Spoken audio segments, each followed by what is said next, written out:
Sir Pappu Yadav ji, आपने जो तस्वीरें दिखाई हैं, ये देश इस वक्त देख रहा है, ये तमाम एम्बुलेंस खड़ी हुई हैं, लेकिन यहाँ पर राजीव प्रताप रूडी कह रहे हैं कि मधेपुरा से छपरा चले आए राजनीति करने के लिए। हमारी तकरीबन 56 एम्बुलेंस हैं जो जनता की सेवा में लगी हुई है, और ये ड्राइवर के अभाव में खड़ी है। डीएम को चिट्ठी दी गई। पप्पू देखिए, ये गडकरी जी हैं, ये उद्घाटन किए हैं प्रशिक्षण केंद्र। नितिन गडकरी जी छपरा में पहला भारत के ड्राइविंग प्रशिक्षण केंद्र का।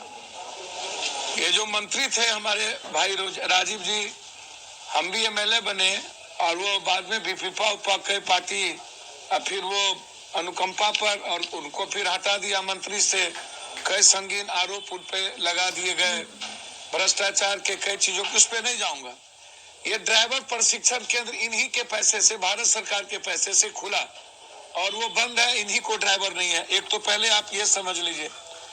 ये आप देख लीजिए, राजीव जी हैं, सुशील मोदी जी हैं, सब लोग हैं, हमारे मित्र हैं। इनको आप देख लीजिए, भारत का एकलौता ड्राइवरिंग भारत सरकार के पैसे से खुलता है, इनके पास ड्राइवर नहीं। पहला।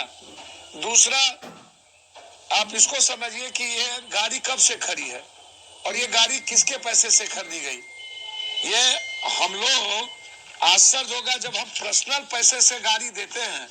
ये पूरे मधेपुरा सहरसा को हम अपने जेब से, दिल्ली को भी 5 गाड़ी एम्बुलेंस दिए हुए हैं, हम यूनिवर्सिटी को बस दिए हुए हैं अपने पैसे से, अपने, और दिल्ली को 4 गाड़ी अपने पैसे से दिए हुए। और ये जो गाड़ी है, ये सरकार के पैसे से है, जिस पर डीएम का सिग्नेचर होता है, डीएम सिग्नेचर करते हैं, और फिर हम सिर्फ रिकमेंड करेंगे, चाहे रोड का हो, चाहे किसी भी चीजों का, उसका टेंडर होता है। तो ये एम्बुलेंस जो है, ये सरकारी है। ये या तो सदर अस्पताल में रहेगा, या नहीं तो ब्लॉक के अस्पतालों में रहेगा। ये किसी निजी मुखिया के पास नहीं रहेगा, किसी पंचायत के जहां पर सरकारी अस्पताल है वहां रहेंगे। तो इतने दिन चुनाव जब ये जीते, तो जिस पंचायत से इनको ज्यादा वोट नहीं मिला, वहां के मुखिया से ये एम्बुलेंस 2 महीने के बाद आप जांच करवा लीजिए। आज 1 साल से, अगले कोरोना वायरस जब आई थी 13 महीना पहले, तब भी ये एम्बुलेंस वहीं खड़ी थी। इंक्वायरी करा लीजिए, या तो मैं राजनीति छोड़ दूंगा, या तो राजीव जी राजनीति छोड़ दें। 6 तारीख को इनको चिट्ठी, परसों, कल हम गए, परसों इन्होंने चिट्ठी बैक डेट में लिख दिया, भैया आप 1 साल से गाड़ी रखी हुई है, ये जिम्मेदारी नीतीश कुमार जी की है, लाइसेंस की, हमारी जिम्मेदारी नहीं है।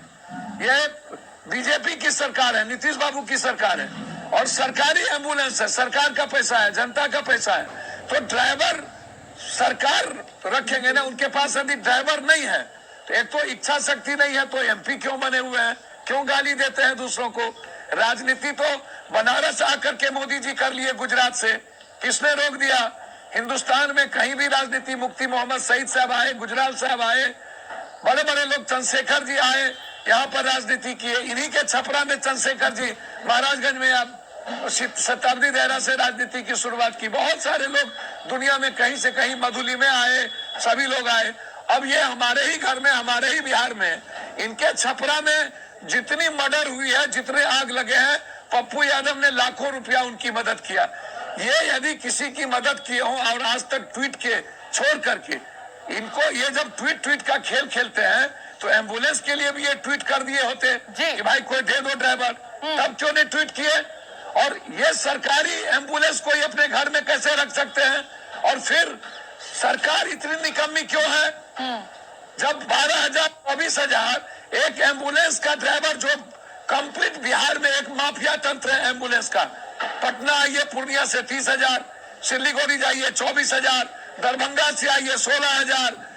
इतने लड़ाई के बावजूद अभी पीएमसीएच में गोली चली एम्बुलेंस ड्राइवरों और माफियाओं के बीच, एक मर्डर हो गया। ये क्रिमिनल लोग हैं, क्रिमिनल।